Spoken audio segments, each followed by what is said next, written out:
Offsite processing. This is a type of processing topology. So here in offsite processing, it means that the data is not processed at the source, that is the sensor location, and instead the sensor only collects the data and sends it to another location such as a server, cloud, or powerful processing node where the actual processing is performed. Now, unlike on-site processing, this method allows some delay, that is the latency, because the data has to travel through a network before being processed. Now, why this offsite processing is used? Like in many IoT systems, the sensors only generate data and they do not need to make immediate decisions. Installing powerful processors at every sensor location would be very expensive and inefficient. Therefore, the sensors are kept simple and low cost, while the heavy processing is done at the centralized systems like the cloud servers and the cloud servers.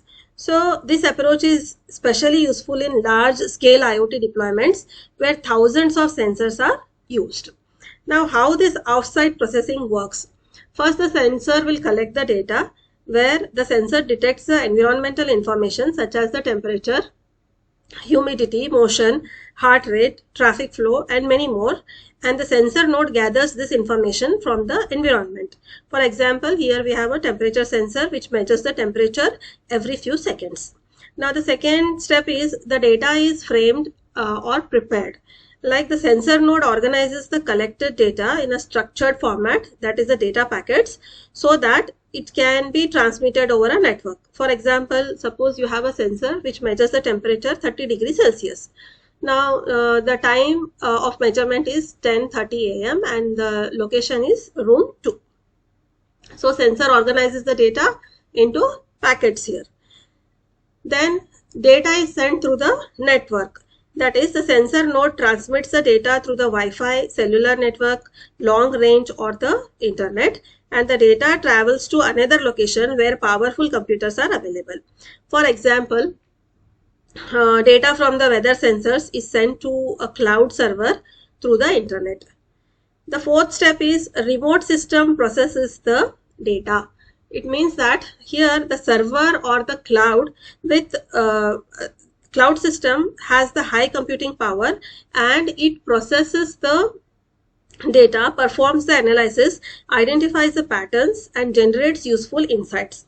For example, a cloud server may analyze the temperature data from many cities to predict weather patterns. Then you have the fifth step where you are having the results or insights are generated.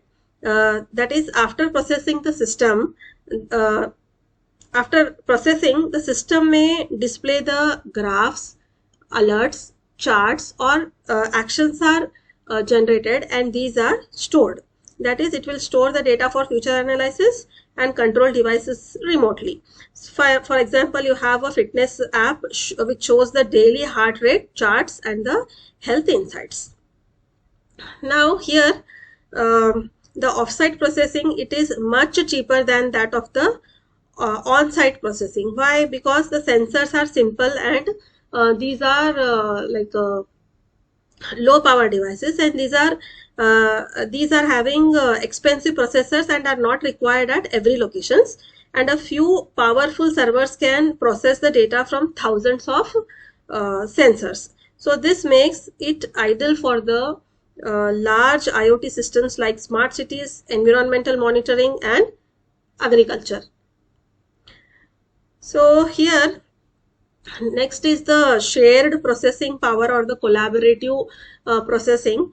Now, in some situations, one node cannot directly communicate with a remote server. Okay. Now, in such cases, multiple nodes work together.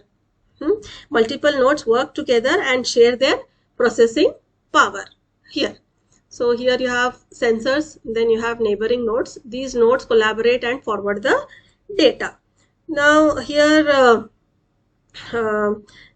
this is useful when the internet connectivity is weak or a single node cannot handle heavy data processing, and the devices needs to cooperate to complete the task. Okay, so here the neighboring nodes, these will collaborate and forward the data, and the gateway or the edge node, it aggregates and sends the data to the server, and the cloud or the server, it will perform the deep analysis and it will store the data.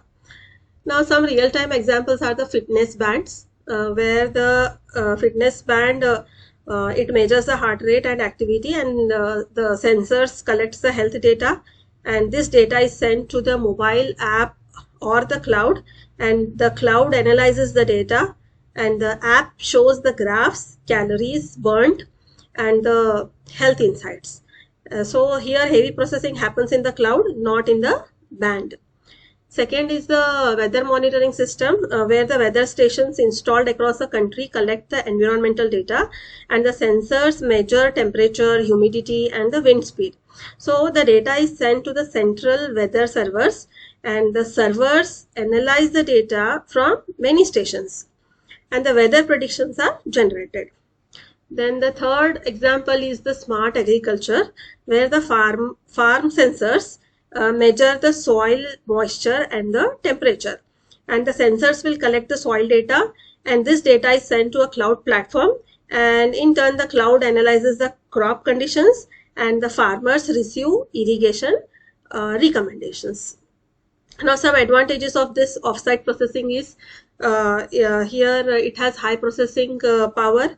That is, the cloud servers have powerful CPUs and the GPUs, allowing them to perform complex data analysis and machine learning tasks. Then it handles a large amount of data. That is, the centralized systems can process big data from thousands or millions of sensors.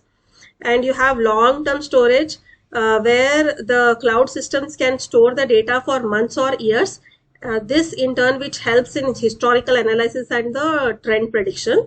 Then fourth is the then next is the cost effective for large scale deployments, and it is easy to update and maintain. That is, instead of installing powerful processors everywhere, a few central systems handle processing, and it reduces the overall cost. Some of the limitations are it requires internet connection. That is, the data must be transmitted to the cloud. So a stable network connection is required, and it has latency, that is delay, because the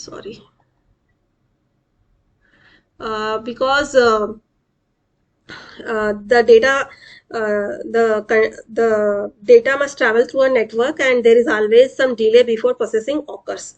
Then next is the high bandwidth usage, and the security and the privacy concerns, where continuous transmission of data from many sensors can consume large bandwidth, and here the security and the